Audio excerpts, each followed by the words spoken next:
Morning students, कैसे हैं आप सब। आई होप आप सब ठीक होंगे और सरकार के नियमों का पालन कर रहे होंगे। आपका हमारे channel study with Aditya Singh पर स्वागत है। आज हम वर्कशीट नंबर 76 साइंस का करेंगे, क्लास 9 का। Why do we fall ill, chapter number ये आपका 13 है, NCERT का। ये आप करेंगे।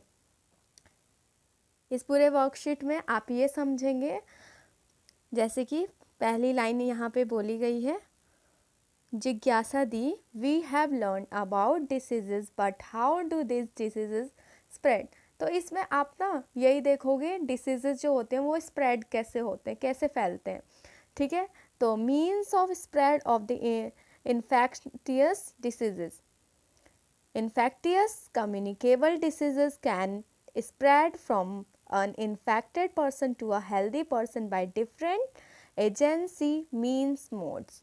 ठीक है, तो एक अनहेल्दी पर्सन से एक हेल्दी पर्सन को भी इन्फेक्ट कर देना, यही है कम्युनिकेबल डिसीज। यही वो जो मोड्स है, किसके थ्रू फैल रहा है उसके बारे में हम देखेंगे। एक हेल्दी पर्सन को अनहेल्दी के थ्रू कोई बीमारी हो रही है तो उसका मोड क्या है वो देखेंगे। ठीक है, तो कितने सारे इसमें आपके एग्जाम्पल दिए हैं। फर्स्ट है थ्रू, पहले मैं बता दूं किन किन थ्रू, आप खुद सोच सकते हो। एयर के थ्रू हो सकता है, वाटर के थ्रू हो सकता है, और sexual contact, physical contact, medical equipment. ठीक है, तो ये सारे, तो इनके थ्रू भी कैसे होता है। ठीक है, तो ये देखेंगे। Through contaminated air, by sneezing, coughing, the microbes spread into air and enter into the body like common cold, tuberculosis, pneumonia etc। ठीक है, तो ये एयर के थ्रू कैसे, जब कोई भी इंसान अगर छींक देता है एयर में, तो वो एयर जब हम सांस लेते हैं, एक अनहेल्दी पर्सन जब छींकेगा तो क्या होगा, जो वायरस होगा वो फैल जाएगा।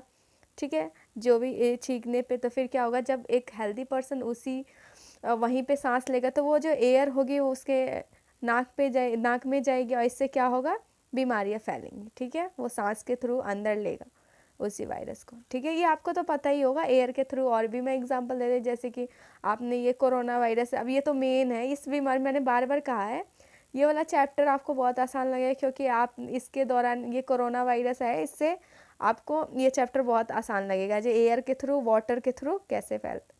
उसके बाद through contaminated water, microbes enter into our body by drinking, eating polluted and contaminated water, food like cholera, हाँ ये like cholera, amoebic and dysentery etc। ठीक है, ये वाटर के थ्रू होगा।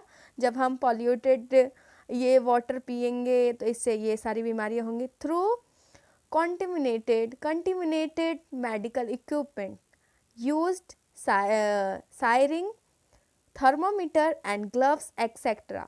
ठीक है, अगर हम ये ग्लव्स मान लो किसी ने यूज़ किया है पहले ही, अनहेल्दी पर्सन, हमने उसी को फिर से यूज़ कर लिया, तो क्या होगा, हमें भी बीमारी हो जाएगी। ठीक है, हम भी इन्फेक्ट हो जाएंगे, उस बीमारी के कांटेक्ट में आ जाएंगे। ठीक है, उसके बाद है some infected organism like dog, cats.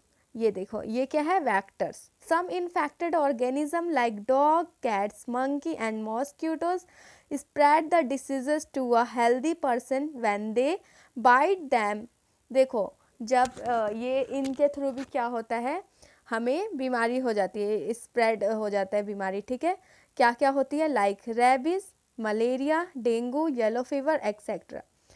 उसके बाद है थ्रू सेक्सुअल कांटेक्ट भी होता है, syphilis, AIDS spread by sexual contact with infected person. AIDS virus can also spread by infected blood transfusion and from mother to child during pregnancy. ठीक है, तो ये जो होता है, ये ब्लड ट्रांसफ्यूजन की वजह से, ये उसमें ब्लड में इनफैक्ट, ब्लड के अंदर ये होता है, तो पूरे अगर ये एड्स होता है ना, तो ये पूरे ब्लड को इन्फेक्ट कर देता है। ठीक है, तो इसके बाद क्या होता है, बहुत दिक्कत आती है from mother to child during pregnancy, उस चाइल्ड को भी हो सकता है, ठीक है। तो ये भी बहुत खतरनाक है। उसके बाद है through physical contact some diseases spread when we use the clothes food etcetera used by infected person. देखो, some diseases spread when we use the cloth food etcetera used by infected person. अगर हमने use कर लिया, वो अगर किसी को बीमारी है, उसने उस चीज़ को यूज़ किया, आपने दोबारा उस चीज़ को आप एक अनहेल्दी पर्सन के चीज़ों को आपने हेल्दी पर्सन अगर यूज़ कर ले तो ऑफकोर्स उसे भी वो चीज़ें वो भी उसके संपर्क में आ ही जाएगा, ठीक है, उस बीमारी के। एग्जाम्पल है स्कैब्रिस, फंगल इन्फेक्शन एक्सेट्रा। उसके बाद इसमें कुछ आपको इसमें फुल फॉर्म दिए हुए हैं। एड्स, एक्वायर्ड इम्यूनोडिफिशियंसी सिंड्रोम, ठीक है। ये कॉजेज है, मेथड ऑफ ट्रांसमिशन अभी मैंने बताया, प्रिवेंशन क्या क्या कर सकते हैं, ये बहुत ही इम्पॉर्टेंट है, ठीक है। उसके बाद देखो आपका जो मेन क्वेश्चन इसमें दिए हुए हैं, चेक योरसेल्फ, क्वेश्चन क्या क्या हैं वो देखेंगे। What are the modes of transmission of diseases, ठीक है। तो ये जो है क्वेश्चन, इसका आंसर देखिए, What are the modes of transmission of diseases? Modes of spread of the infectious diseases क्या है? फर्स्ट है सॉरी माफ़ कीजिएगा, थ्रू कंटिमिनेटेड एयर, ये through water, through medical equipment and vector, अब भी जो मैंने बताया वही, ठीक है। उसके बाद है next question, Write 2 examples each diseases that can spread through water, air and vector। तो अभी मैंने आपको बताया था, उसमें से आप लिख सकते हो, या आपको कुछ आता है इसके अलावा भी कुछ पता हो तो वो भी लिख सकते हैं। Diseases that can spread through water, cholera, amoebic dysentery. उसके बाद एयर के थ्रू कॉमन कोल्ड, ट्यूबरकुलोसिस।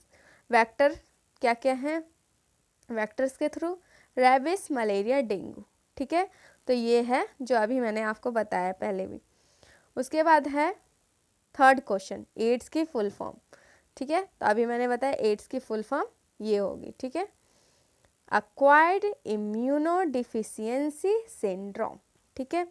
उसके बाद आप देखिए फोर्थ क्वेश्चन, ये आपका लास्ट क्वेश्चन है इस वर्कशीट का। What are the method of prevention from AIDS, prevention कैसे कर सकते हैं, avoiding transfusion of infected blood, do by checking if the blood is HIV negative or not. Always use disposable needles or syringe. Avoid same razor used in the salons, okay। तो ये आपका हो गया worksheet पूरा complete. Please like and subscribe my YouTube channel.